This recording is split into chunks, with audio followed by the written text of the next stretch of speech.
Como deve ser o mercado de trabalho no futuro? As coisas avançaram muito nos últimos tempos e vão continuar avançando numa velocidade exponencial. O ciclo da tecnologia, também conhecido como 6D, que é o processo de como as coisas se digitalizam, ela fala que o primeiro D é a digitalização. Então a tecnologia ela começa a ser digitalizada. E aí a gente bate no segundo D, que é a decepção. A experiência digital, ela nem sempre é tão boa quanto a real. Mas com o avanço da tecnologia, a gente vai acabar evoluindo e batendo no terceiro D, que é a disrupção. Quando o digital fica tão bom quanto o presencial. Um exemplo disso é uma faculdade à distância. Pode até ser que a presencial tenha algumas vantagens, mas hoje a digital, a EAD, ela está passando isso. Porque ela é mais barata, porque você pode fazer no conforto da sua casa. Depois disso, a gente parte para o quarto D, que é a desmaterialização, onde a gente acaba tendo menos instalações físicas.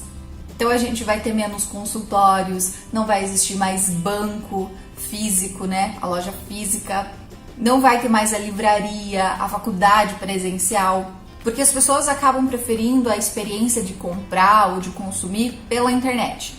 Com menos locais e menos custos, a gente parte para a desmonetização, onde o preço das coisas fica cada vez mais barato. E aí a gente parte para o último D, que é a democratização, onde todo mundo começa a ter acesso a esse tipo de ferramenta e o mundo muda. Alguns trabalhos que antes eram comuns deixarão de existir para que outros trabalhos surjam. Um exemplo dessa tecnologia é o Uber, onde há milhares de motoristas aqui no Brasil e milhões no mundo, mas até mesmo o Uber já está estudando maneiras de trazer carros autônomos para esse tipo de serviço. Inclusive carros com decolagem vertical, os chamados carros voadores, e isso já está sendo estudado inclusive junto com a Embraer. Mas quando esse carro autônomo chegar, muitas pessoas que hoje dirigem não vão precisar mais fazer esse tipo de trabalho. Hoje a gente acha um absurdo andar num carro autônomo até que a gente ande e perceba que é melhor do que com uma pessoa dirigindo. Porque o carro não vai ter alteração de humor, ele vai sempre pegar a melhor pista, a melhor rota. Aí a gente vai começar a ter esse custo muito mais barato também, tendo em vista que você não vai ter o custo do motorista. O carro vai trabalhar 24 horas, não vai precisar parar para almoço, não vai reclamar, não vai tirar férias. Então ele vai ser o trabalhador perfeito nesse tipo de situação. Mas o que fazer quando esse tipo de máquina surgir e tirar o trabalho dessas pessoas que hoje dependem disso? Será que a gente vai entrar em um mundo onde o desemprego vai ser em massa?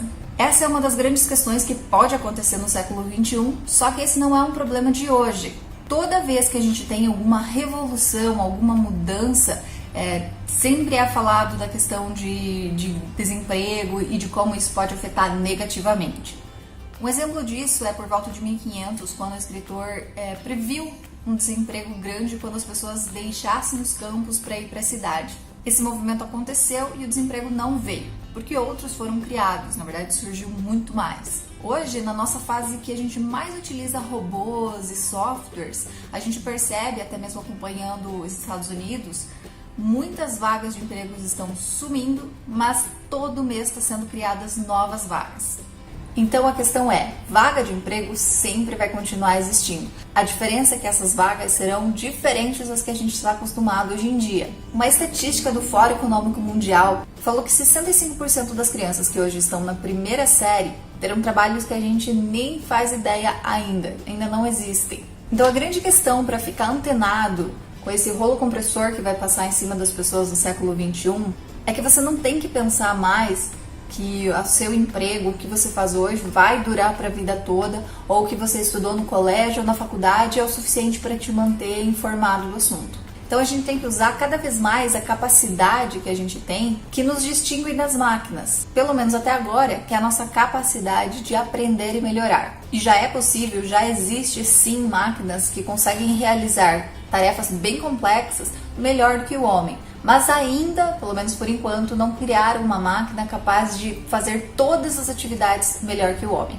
Então o que a gente tem que pensar é que toda tarefa que é muito manual, que é muito simples, que não exige muito a capacidade cognitiva, provavelmente ela vai ser substituída sim por máquinas. E num primeiro momento a gente pode até reclamar disso, muitas pessoas tendem a reclamar desse tipo de mudança, sobretudo aquelas que são atingidas negativamente, que talvez vão perder os seus empregos. Mas a questão é que isso vai trazer o preço da tecnologia para baixo.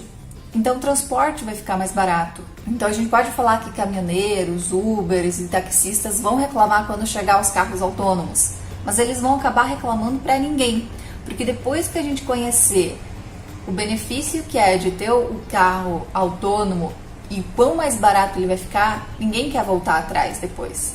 O preço do frete vai baratear tanto, o transporte vai ficar mais barato, os alimentos vão ficar mais baratos. Então o benefício para a sociedade em si é muito maior. Imagine uma época em que o Brasil parou por causa de uma greve de caminhoneiros. Isso não vai acontecer mais com os carros autônomos. Então o jeito de nunca ficar sem emprego ou até mesmo de criar novas empresas é você utilizar a capacidade cognitiva que a gente tem muito bem e ter a capacidade de reaprender coisas novas, estar atento às mudanças. Dessa maneira, a gente nunca vai ficar sem ocupação na vida.